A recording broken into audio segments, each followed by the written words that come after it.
یہ بتائیں کہ آپ شادی شدہ ہیں؟ جی الحمدللہ. اچھا، کتنے بچے ہیں آپ کے؟ 4 ہیں جی، 2 بیٹی ہیں 2 بیٹے ہیں. ماشاءاللہ. اور بیگم ایک ہی ہے؟ ہاں جی، بیگم ایک ہی ہے الحمدللہ. اچھا. جتنے بھی لوگ دین کا کام کرنے والے ہیں نا وہ ایک بیگم کے ساتھ ہی کر سکتے ہیں. اس میں سے کافی سارے دین کا کام کرنے والے ہیں جن کی 2 ہیں. ہاں. اور میں ذاتی طور پہ کچھ لوگوں کو جانتا ہوں، میں نام نہیں لوں گا، جن کا پبلک میں نہیں پتا کہ ان کی 2 3 ہے، لیکن خفیہ شادیاں ہیں ان کی. کسی کے لاہور میں ہے، تو کسی اسلام کی کی روح سے تو زنا ہے جی، کیونکہ شادی زنا جی بالکل، شادی تو اعلانیہ ہوتی ہے.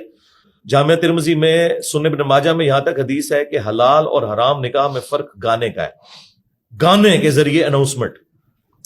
یعنی اب ایک اناؤنسمنٹ ہوئی نہیں ہے تو وہ چھپی دوستی تو اسلام میں حرام ہے. آپ سورۃ النساء پڑھ لیں. نہیں، اگر نکاح کیا ہوا ہے پھر بھی حرام ہے جی، چھپی دوستی ہے. میں اچھا میں تھوڑا میں آپ کو بتاتا ہوں اس کی لاجک کیا ہے. ایک منٹ میں سوال اپنا ذرا پورا کر لوں کہ میں کئی ایسے لوگوں کو جانتا ہوں جنہوں نے پراپر نکاح کیا گواہان کی موجودگی میں، لیکن رجسٹرڈ نہیں کروایا ہوا، ڈاکومنٹیشن کوئی نہیں. وہ کہتا ہے بھائی جی زنا ہے. اس کی وجہ یہ ہے، یہی تو ان کی چوری ہے، کیوں نہیں رجسٹر کروا رہے.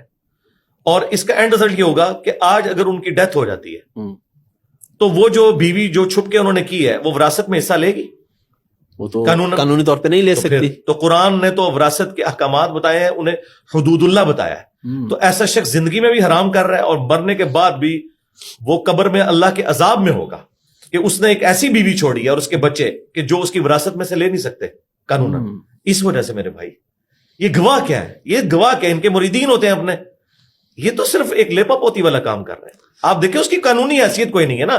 اسلام تو ایک خاندانی نظام میں بلیو کرتا ہے نا. اگر آپ اس کو سنت سمجھ کے اور دین کی خدمت سمجھ کے کر رہے ہیں تو اعلانیہ کریں نا میرے بھائی.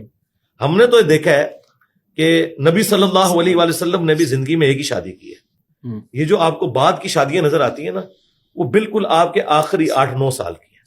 پوری زندگی جو آپ نے جس عورت کے ساتھ گزاری ہے وہ ایک میں سے بچے ہیں، جب تک سیدہ خدیجہ تب تک اور کوئی بیگم آپ کے نکاح میں نہیں تھی. یعنی ایک شخص اب 50 کی ایج کو پہنچ چکا ہے اور اس نے کوئی دوسری شادی نہیں کی. بعد میں وہ ایک اللہ تعالیٰ نے حکمت کے تحت ایسا معاملہ کیا.